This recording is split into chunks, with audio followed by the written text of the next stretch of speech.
Alright, so, The Legend of Korra, Book 4, Episode 3, The Empire Strikes Back. Actually, it's called the Coronation, but it could have been called that, and I would have been totally okay with it, because, well, this is like The Empire Strikes Back, with evil empire chasing the supporting characters and our main character with quirky character from old series. It's The Empire Strikes Back, and like The Empire Strikes Back, I absolutely love this episode. This was fantastic. I don't want to make it seem like I disliked the other two episodes this season, because I thought they were really good, but they definitely were more exposition. This one, it's like, alright, everything's out of the way. In fact, the opening of this episode is basically, you could just watch that, and it basically just sums up the first two episodes completely. It's like, last time on Korra, the world is crazy. Mako is a bodyguard. Bolin is working with Kuvira. Korra has met Toph. It's,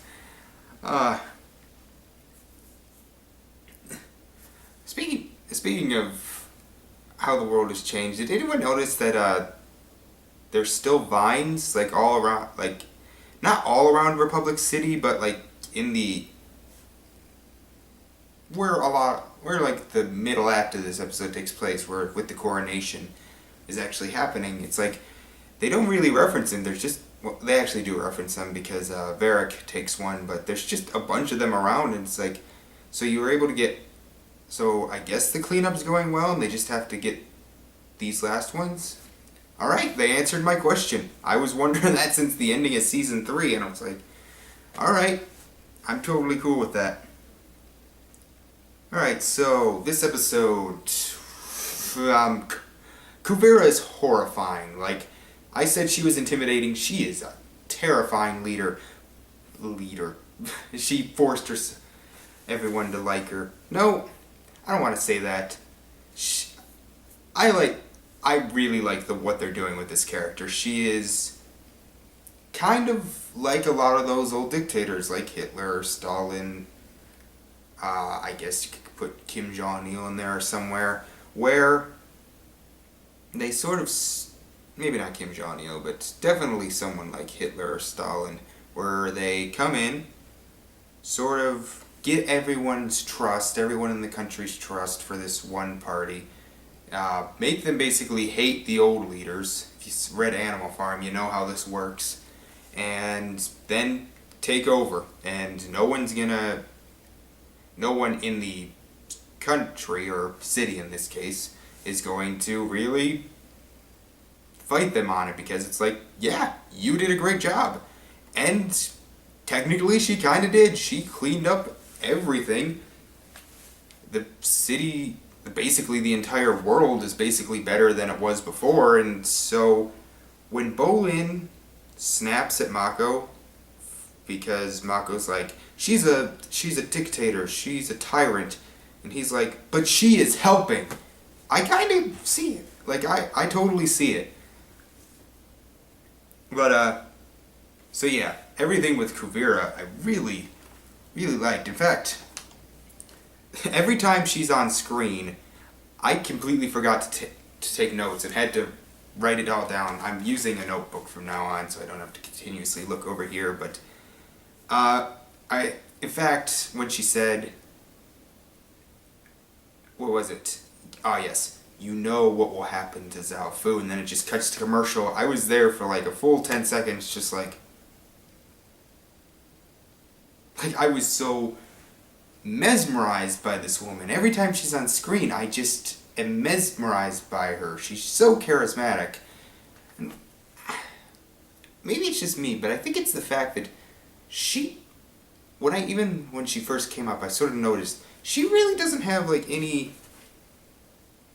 defining features to her, like to her character. She is as much of a blank slate as you can get in this show, and I kind of like that. It's social satire, political satire. We'll go with that. Social satire, whatever you want to call it. So yeah, basically, I liked every single thing in Republic City. Especially, it seems we're getting a lot of the old characters. Like, this feels like the last season. They're bringing back all the characters from the previous seasons. We got Zuko made a cameo. The twins were back, which was great. I freaking love Edna and Eska. Varric, of course, and he's gonna have a big part this season, as shown by the ending. That ending. God, this show knows how to do endings right. Like, in case you don't understand, this will have spoilers, but we have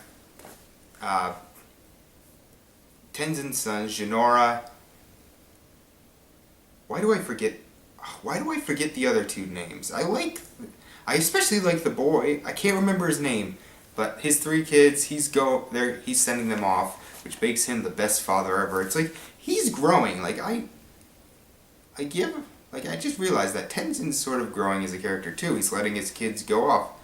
Like, he let Jinora cut her hair at the end of season 3, which now it just looks weird now that it's grown back and you just see that little arrow part. It really is like the last season of Avatar. But, yeah, so Tenzin's growing. The kids are awesome, and then we see Kuvira with Tenzin just taking that vine and wanting to harness his energy. Yeah. Every single villain always wants some sort of magical power. Which, to be fair, I would too, and I would probably use it for evil gains. Evil gain. Ugh. We even saw Su Yin again and her family, including that one kid who's marrying Kuvira, who I don't remember. I even into the other episodes, I'm like, who are you?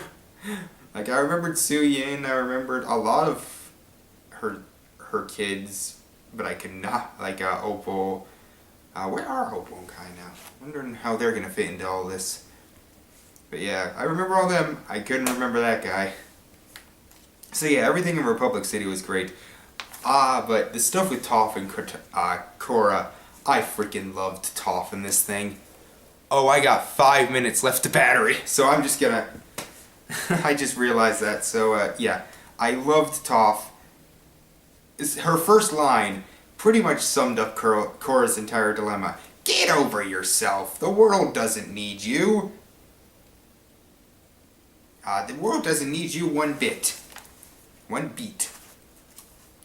It's like, everything she does is just hilarious, but you can tell she is trying to help, and it was like, that's how it worked in Avatar too. She basically just kept yelling at Aang to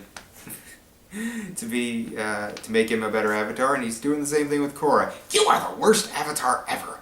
Of all the Avatars I've trained, you are by far the worst. I know that only one other Avatar, but still. Everything she said was great. I love her. I hope we see more of her. I just want to see Katara, Toph, and Zuko all back together. Maybe get Aang in there somehow. If you can get Sokka in there somehow, will be the best series finale ever. So, I have no battery left, so I'm going. Bye. Great episode. Can't wait for next week.